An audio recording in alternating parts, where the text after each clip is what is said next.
Hello, my beautiful souls! Welcome sa ating tarot reading sessions. Keep in mind, general reading po ito. Maaaring mag-resonate, maaaring hindi.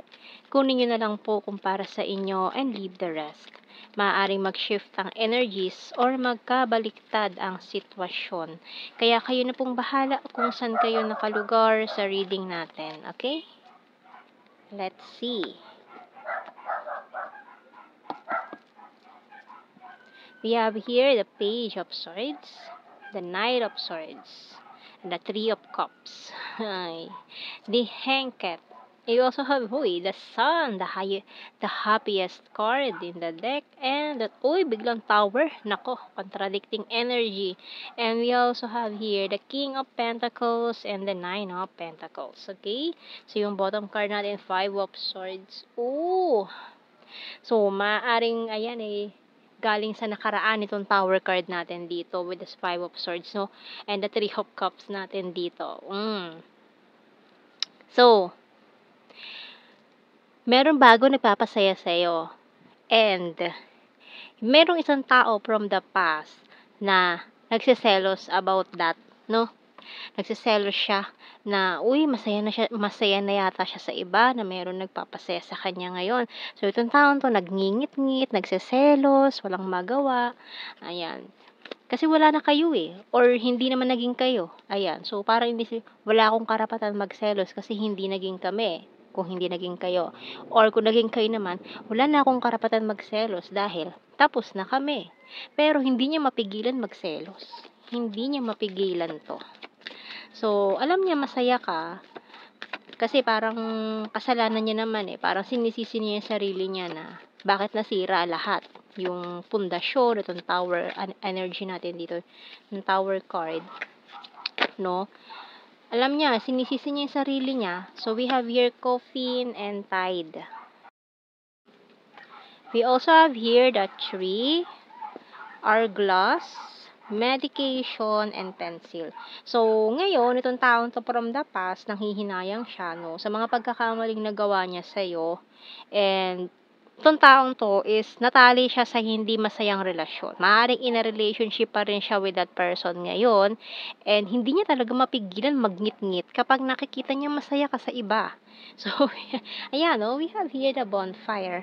No, maaaring itong taong ito, yung karelasyon niya ngayon, maaaring naging third party nyo in the past, kaya umiwas siya or pinagpalit ka sa iba or iba yung pinili niya over you, ganyan. And then kasi itong taong ito ay parang naakit lang siya.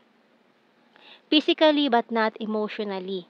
No, natali na siya doon, maaaring nagpakasal na yung iba sa inyo, itong nagseselos na to is kasal na sa iba, natali na sa iba, or in a relationship with other person na naging dahilan ng separation nyo noon, or yung pinili niya noon over you.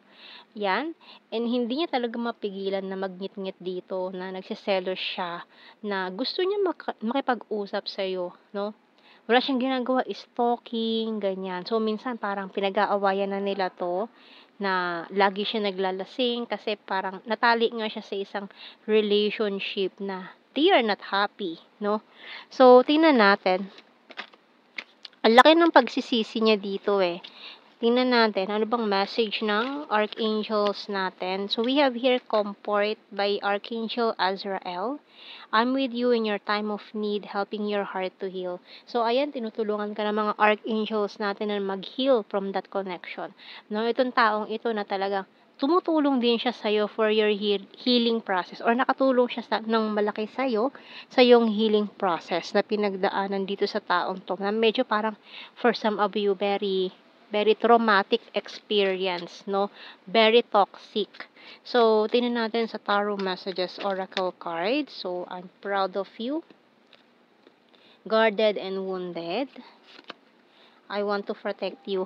Pero itong taong ito, itong nagpapasaya sa'yo ngayon, willing siyang protektahan ka from this person, from this very toxic person. Kasi nakamove on ka na nakamove on ka na sa kanya pero siya parang nag-relapse or parang na-realize niya na mali yung pinili niya. Kaya parang bigla kanyang na-miss, parang gusto niyang bumalik sa'yo, pero wala huli na yung lahat, no?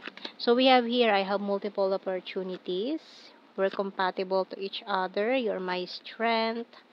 You're so sexy and husband-wife material. Ayan. So, we have here, you're my wish come true sa bottom card. So, kuha pa tayo. Messages from the Hidden Truth Oracle card. So, kaya kahit magsisi pa siya ngayon, wala na. Huli na yung lahat. No?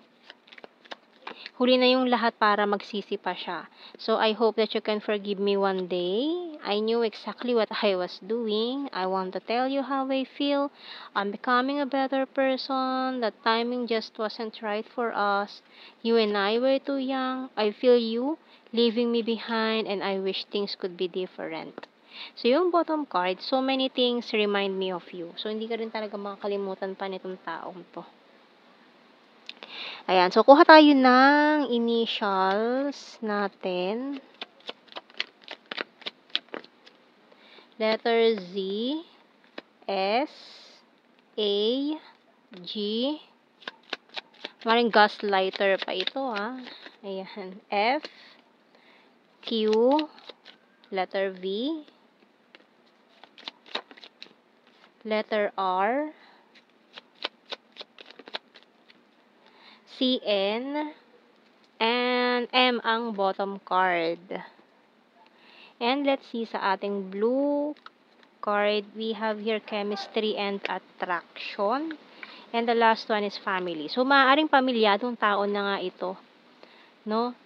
Maaaring merong family na with that person na pinili niya pero nagsisisi talaga ng big time. Dahil hindi siya masaya doon sa taong yon. Okay, so tingnan natin. General signs and the messages natin. Magsisi man siya ay huli na ang lahat, no?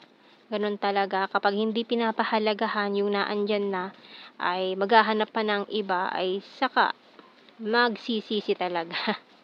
'Di ba? So, tingnan natin. We have here talented, flower farm, Capricorn, crazy for you, very lucky, Leo sign, has a dirty sense of humor, intelligent, North PH, Cup is water sign, Cancer, Scorpio, Pisces, another Pisces, shy at first, soulmate, animal lover, high expectations, beautiful, ayan, nag-overthink, soon, vulnerable, caring, April, Visayas, another water sign, Cancer, Scorpio, Pisces, South PH, number 1, 4, and 5. Oy, 145.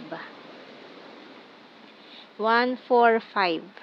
So, ayan ang ating reading, my beautiful souls. Thank you for watching. Take care and God bless. See you in our next reading, guys. Bye-bye.